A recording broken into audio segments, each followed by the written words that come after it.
This is Ryan Elliott for Boxing Social in association with Betfred. We're in London. It's the JD Next Gen weigh-in ahead of the York Hall show tomorrow evening. With me, Barry Jones. Barry, it's been a good while since we bothered you. How are you? Yeah, I'm good. All good, mate. Yeah, really good. Good to hear. Let's start with the show before we talk about things elsewhere. Top of the bill, Jack Massey, Richard Riakporhe, British title on the line. Great cruiserweight matchup to end the year. Oh, it's fantastic. It really is. Riakporhe, is really, he's boxed some really good opposition.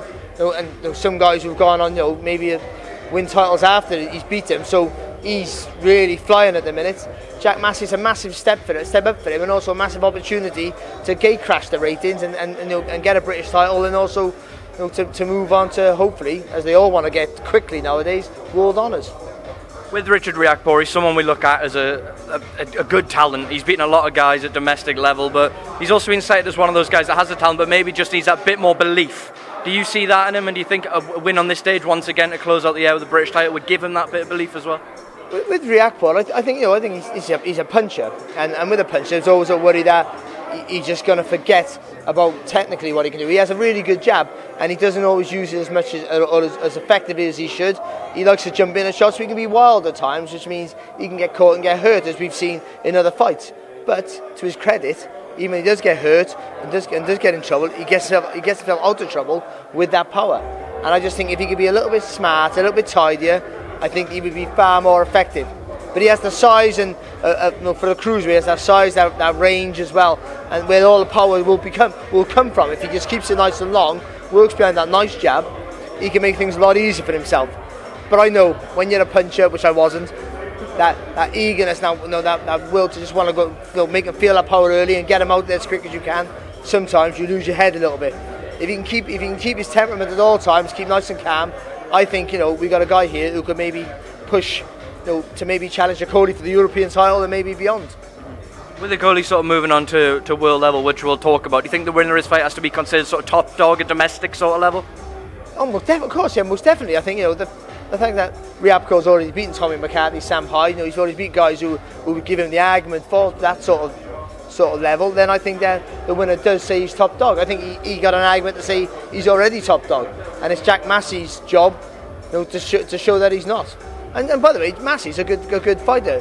He doesn't do anything great, but everything okay. Nice style. Works behind the jab. Can be quite, I wouldn't say aggressive so much, but a little bit tenacious, which he'll need. Tomorrow night for sure. Is there anyone else on this bill, Barry, that you're keeping a keen eye on and looking forward to watching? Luther Clay's on there, who's always a fan-friendly fight. We saw him in Italy get a great win. Is there anyone on the bill you're looking at and looking forward to seeing? It's actually Luther Clay's opponent, Freddie Kiewicz. For me, I've seen him a few times. I've seen him beat a very good Paddy Gallagher. It was a very close fight, but I thought he did enough to win. And I think he's a guy who you underestimate at your peril. He's not the greatest of technicians, and he's not the greatest of punchers, but he has a little bit of both. And again, he's a guy who are willing to bite on that gum shield and go all the way. And I think him and Luther Clay might very well be fight of the night, because I think Clay will go right at him.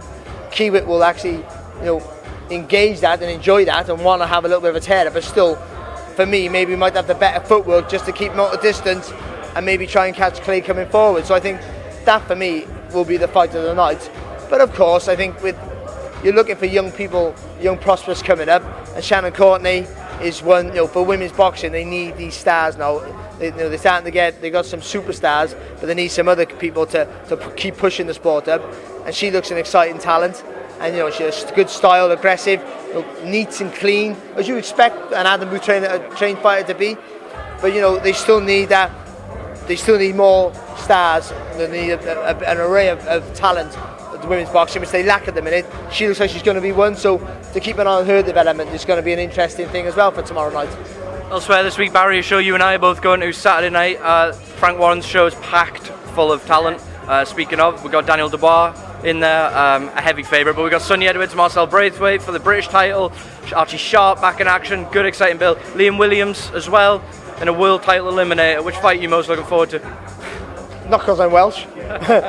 It is the Williams fight against Fox, because Williams is since at middleweight. By the way, he was a middleweight when he turned professional. People forget that. But since he's been a middleweight again, I think he's looked a better fighter. But as well, as good as he's looked an absolute monster. It's been domestic level, and guys who maybe haven't really been tested. and so I think this fight for him now, we'll see if he is that world level or on that fringe of world level, as he looks like he is, and we think he is. But this fight will tell that, because he's against a guy in Fox who has boxed a world champion, who's relatively competitive, is a massive guy for the weight, will cause plenty of problems. But Liam Williams, except for just being physically strong and a bit of a punch in him and a bit of an animal, he's technically very good. And I think that gets sometimes forgotten about because he wants to have a tear up all the time. It gets overlooked. And also his mentality, he's mean and he's aggressive, but actually, if he keeps his head, and that's the main thing for Williams, if he can keep his cool, I think he has the potential to be world class. And we'll find out Saturday night. I was about to say that, Barry. We've seen the war of words, and I was at the open workout the other day, and Liam Williams and Atlanta's Fox again were exchanging pleasantries, I'll say. You said it's important he keeps us cool. How vital is it going in there with an operator who's fought at world level that he doesn't fight on emotion on Saturday night? He's talking about wanting to blast him out, and he's not going to count it if he doesn't stop Atlanta's Fox. How important is it that he just keeps his head in the right place? Well, I think it's huge. I think it's really. I think he has to be like that, Liam Williams. I think that's the way. Before the fight, I think that's how he builds up his anger, and that's how his mental state needs to be. But when he gets in that ring, as aggressive and as angry you need to be, you have to keep a cool head. And I think he's learned that from the two Liam Smith fights, if more than anything. Even though they were defeats, I think he boxed really well in the first one. The second one was relatively close, so that gives us a gauge of where he potentially can be. But keeping a cool head, he's shown, because Liam Smith kept a cool head in the second fight and prevailed. And I think even though you want to go in there and rip the guy's head off, literally, and he does, that to do it clinically and professionally needs a cool, calm head. But I think he showed that for me against my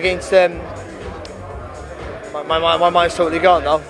But either way, he's shown it in past sitting wins, and I think that if he can do that again, then I think he wins Saturday night. It might not be always pretty because the guy's so big, but I think after the 6 rounds he breaks him down a little bit, and they might go the distance. So he either runs a clear winner, or he gets a stoppage.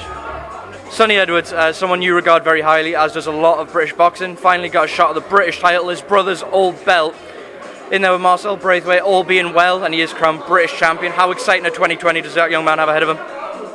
The future holds almost whatever he wants. That's what it feels like. It seems endless, boundless. What the ability he has, for me, means that he can just go on and actually make everyone look stupid.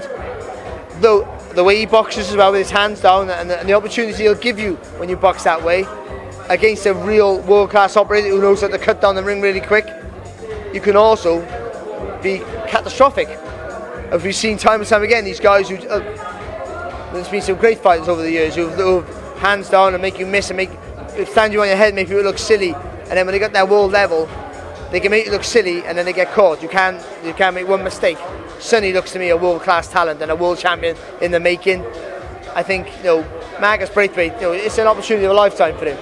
But I think he's boxing a guy who's already beyond world level, and that might be the problem. So you can't underestimate anyone, but Sonny's a huge favourite, and I think he finishes this year on a good win, to finish a fantastic year for him, and 2020 could be whatever he wants it to be.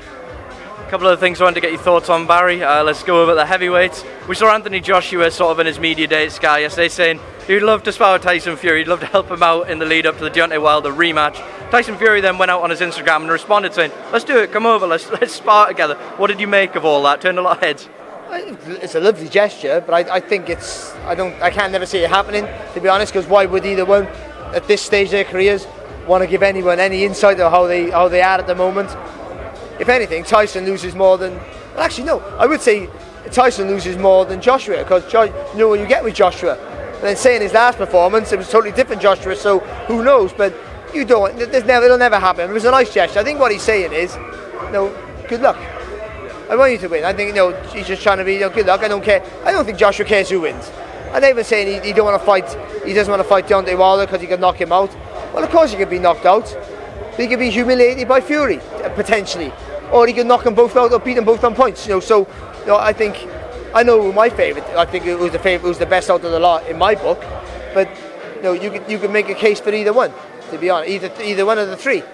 So I don't think he's scared of either one, because sometimes you'd rather be knocked out than be humiliated in a ring. Sometimes I know that sounds weird, because who wants to get knocked out, but So it's demoralising. You get caught with a good shot, you can, oh, well, I boxed well, I just made a mistake or whatever.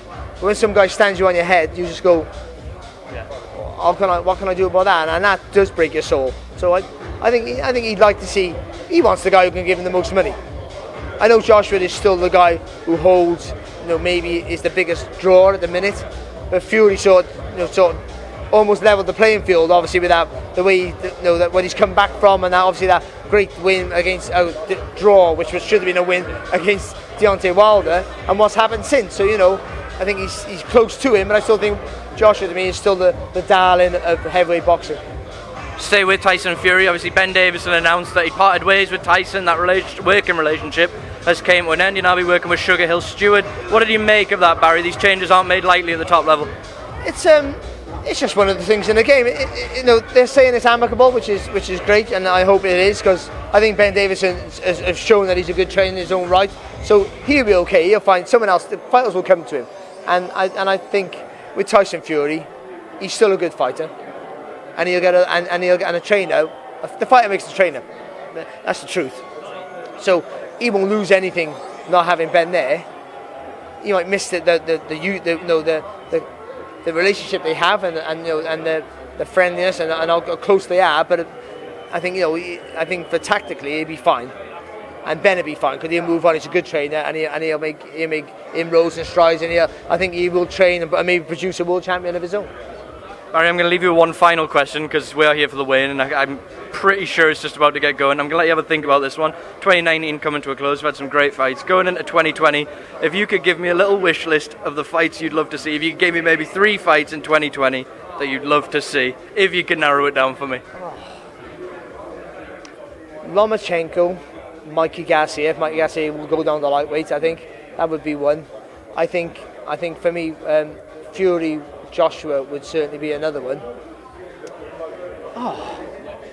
And then, if he's okay, and I hope he is, Terence Crawford and Errol Spence, that would be the one. I don't know if Errol Spence, how good he's bad, or good and healthy he is, but that would be another one, because I think that would be the fight that beats all the fights for me. Barry, I'm going to let you go, but thank you as always. Speaking of Boxing Social, have a great Christmas.